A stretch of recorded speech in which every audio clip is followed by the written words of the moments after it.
अस्सलाम वालेकुम नाजरीन, ये हमारी खुशकिस्मती है कि पाकिस्तान का जो यूथ है वो 60% से ज़्यादा है। और यूरोपियन कंट्रीज़ में आप जाएं, मुख्तलिफ़ कंट्रीज़ में जाएं, वहाँ एक ही बड़ा प्रॉब्लम है जो आजकल उनको फेस किया जा रहा है, वो है यूथ का। वो बस जो उनकी उम्रें जो हैं, जो बच्चों के ना होने की वजह से किड्स हैं, और कोई 40 से ऊपर है, कोई 30 से ऊपर है, 50 से ऊपर है।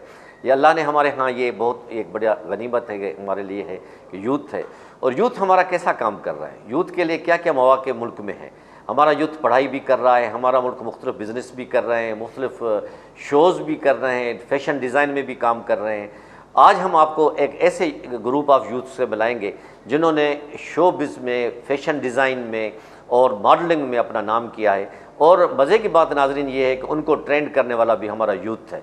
हमारा मोहब्बत करने वाला हमारा वो लड़का है, वो सर है जो ख़ुद भी यूथ है और वो यूथ के प्रॉब्लम्स भी जानता है कि यूथ को किस तरह ट्रेंड किया जाए। मेरी मुराद शेख मोहम्मद से है जो मेरे साथ बैठे हुए हैं। शेख मोहम्मद साहब, मैं आपको वेलकम करता हूं अपने प्रोग्राम में। बाकी बातें तो हम दोस्तों से पूछेंगे। उनके साथ हमारी मॉडल जिन्होंने हाल ही में S4 में पटनी साहिबा जिन्होंने फ़र्स्ट पोजीशन ली, उसामा साहब हैं, उसने भी फ़र्स्ट पोजीशन ली जेंट्स में। और मेरे लेफ़्ट साइड में जो हैं वो सैम बैठी हैं और उसके साथ सुफियान बैठे हैं। तो सबसे पहले मैं नाजरीन शेख मोहम्मद साहब से बात करूंगा। शेख साहब, मैं आपको वेलकम करता हूं अपने प्रोग्राम में और आपको तो मुबारकबाद देता हूं सबसे पहले कि आपने हाल ही में जो एग्ज़ाम 4 जो था आपका, इसको कामयाब करने में बड़ा किरदार अदा किया। काफ़ी लोगों ने पसंद किया। एज़ ए मीडिया मैन मेरी भी कई लोगों से बात हुई, उन्होंने मुझे बताया, रिस्पांस बड़ा पॉजिटिव आया है। आप हमारे नाज़रीन को बताएं कि इस किस्म का ख्याल आपको कैसे आया और इस वक्त आप क्या कर रहे हैं? सर देखिए, YFR का जो कॉन्सेप्ट, इसका ख्याल कैसा है, ये बैक इन 2018 हम लोग जो है एक ग्रुप बैठे हुए थे, न्यूज़ चैनल पे खबरें वगैरह आ रही थी, अनएम्प्लॉयमेंट का एक उस टाइम खबर चल रही थी एक निजी चैनल पे। तो हमने उस चीज़ को देखा, फिर हमने एक रियलाइज़ किया, हम कुछ ग्रुप बैठा था दोस्तों का, तो हम लोगों ने एक वो आपस में बातचीत की कि ये मसले क्यों हैं, किस वजह से यूथ को आगे नहीं आने दिया जाता। और ख़ास तौर पे जो हमारी मीडिया इंडस्ट्री और फैशन इंडस्ट्री की यूथ है, इनको बहुत आगे आने में एक बहुत मुश्किलात का सामना, वो ये सारी चीज़ें थी। तो उस दिन अगले दिन की बात है कि बैठा हुआ था अपने ऑफिस में, तो मैंने सोचा कि क्यों ना ऐसा एक प्रोग्राम बनाया जाए, एक ऐसा स्किल डेवलपमेंट प्रोग्राम बनाया जाए। क्योंकि देखें, यूथ तो आप ले लेंगे, ठीक है, आप यूनिवर्सिटी से जाएंगे, ऑनलाइन भी काफ़ी लोग अप्रोच करते हैं, लोग आ जाते हैं, वो चीज़ें अपनी जगह सही हैं। लेकिन उनको एक सीधा प्लेटफॉर्म अगर दे भी देते हैं तो उसका उनको फ़ायदा नहीं है। सही। वो उस प्लेटफॉर्म पे आएंगे, अगले दिन से वो फिर दिखेंगे नहीं कहीं पे। अगर उनको सरवाइव करना है इस फील्ड में, तो उनको उस चीज़ की नॉलेज होनी चाहिए कि उन्होंने कैसे करना है। तो हमने एक ऐसा प्लेटफॉर्म बनाया जो हमारे मॉडल्स को, डिज़ाइनर्स को, फोटोग्राफर्स को, स्टाइलिस्ट को एक स्किल्स दें कि आपने जो अपना काम में मज़ीद खूबसूरती कैसे लानी है, आपने फील्ड में कैसे चलना है, आपने अपना नाम कैसे बनाना है, तो आपने वो क्वालिटी कैसे देनी है। और वो क्वालिटी ऐसी देनी चाहिए हमें जो हमारे इंटरनेशनल लेवल को कम्पीट कर सके। जैसा कि आपने मेंशन किया कि 64% पॉपुलेशन हमारी यूथ के अंडर आती है, और जो हमारी फैशन इंडस्ट्री की ग्लोबल वर्थ है वो $70 बिलियन के अप्रॉक्सीमेट है। तो ये एक बहुत बड़ी इंडस्ट्री है, टेक्सटाइल इंडस्ट्री, फैशन इंडस्ट्री, और ये हमारी इकनॉमी को, हमारी जो पाकिस्तान की इकनॉमी है उसको भी बहुत एक उसके ग्रोथ में एक बहुत रोल प्ले करती है। तो उसके लिए हमें देखिए, हमें नए लोगों को उसमें आने देने की इजाज़त देनी चाहिए। अभी देखिए, आपको पता है कि मीडिया में भी काफ़ी जगह काफ़ी लॉबीज़ वगैरह बन चुके हैं। अब हम तो अल्हम्दुलिल्लाह किसी का, अल्लाह के अलावा किसी का खौफ है नहीं हमें, तो हम, और हर कोई असदुल्ला भट्टी साहब भी नहीं है जो ये चीज़ मीडिया पे ला सकें, ठीक है, ये ज़रूरत खाली आपके पास है। तो ये चीज़ है कि इन चीज़ों को हमने साइड पे रखते हुए एक ऐसा साफ प्लेटफॉर्म बनाना था जिसमें लड़के लड़कियां, अच्छी फैमिलीज़ के लड़के लड़कियां, पढ़े लिखे लोग आगे आए, एक एजुकेशन लें, एक स्किल डेवलपमेंट लें, और फिर इस मुल्क की जो मीडिया इंडस्ट्री है उसमें अपना नाम बनाएं और पूरी दुनिया में जाने जाएं। तो इसका कॉन्सेप्ट इस तरीके से हमने YFR को लाए थे। अच्छा शेख साहब, ये आपका कितने अरसे से ये आप चला रहे हैं? ये हमने 2018 में पहला सीज़न किया था, और अभी जो हमारा 11 मार्च को हुआ, ये हमारा 4th सीज़न था। 4th season. जी। तो इस दौरान में गुज़िश्ता 4 सालों में तकरीबन, तो इसमें कोई इम्प्रूवमेंट आपने महसूस की?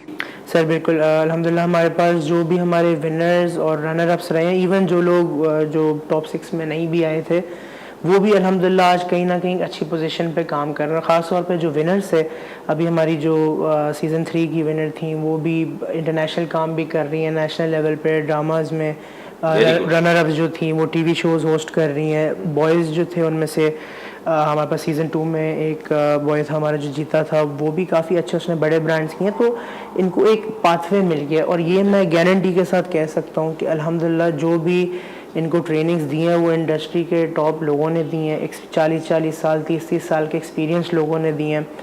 और इन ट्रेनिंग्स के बाद मैं ये कह सकता हूँ कि इनका एक मयार बना रहेगा। इनमें वो ये जब जो स्ट्रगल करके गए हैं, जो मेहनत करके गए हैं, तो मेरा ये मानना है कि जो शख्स मेहनत करके जाता है, जो शख्स अपने दम पे आगे जाता है, वो फिर अपना मयार पूरी ज़िंदगी बना के रखता है। Very good.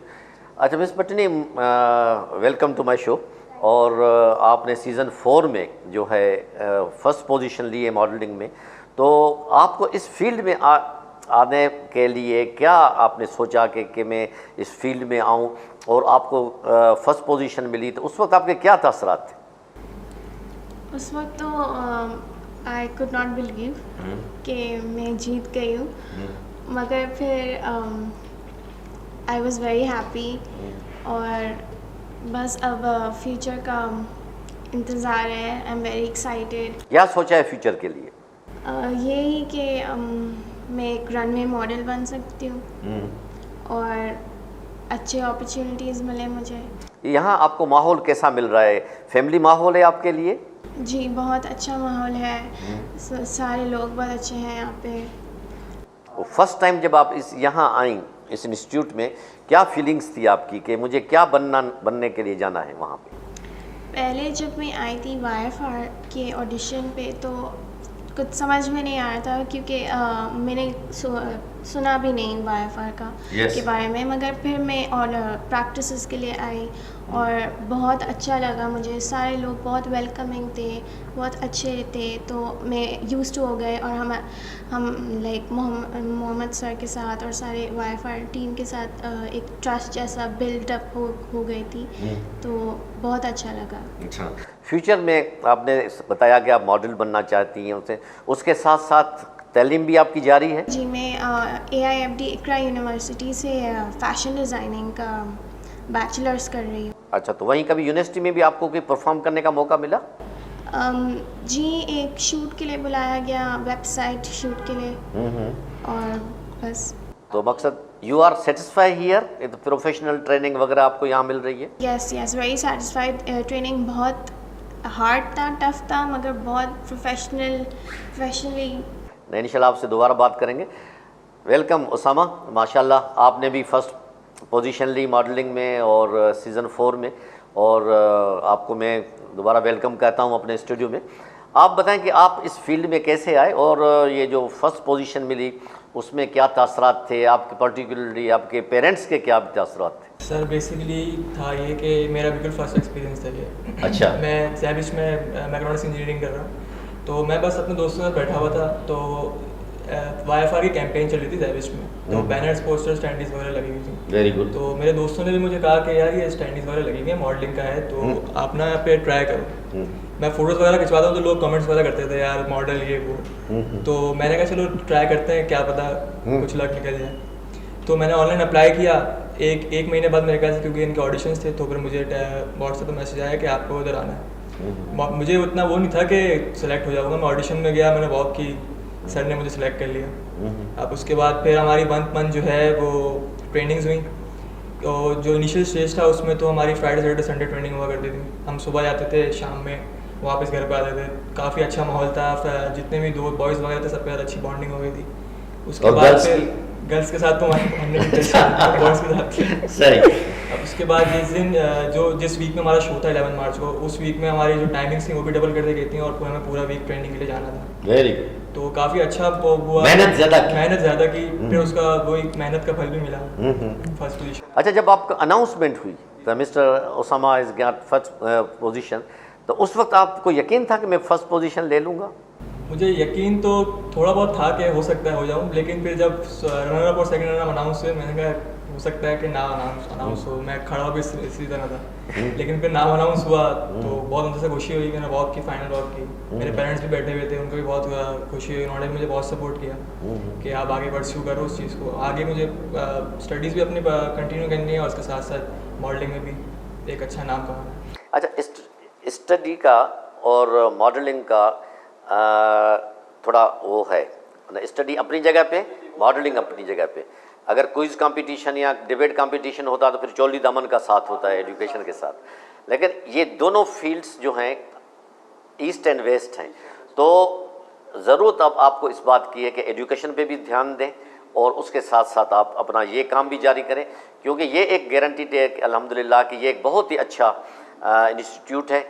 इसमें बहुत ही अच्छे लोग, रेस्पेक्टेड लोग हैं और जो आपकी रहनुमाई भी करेंगे और कर रहे हैं, और आगे आपका इसमें फ्यूचर भी है।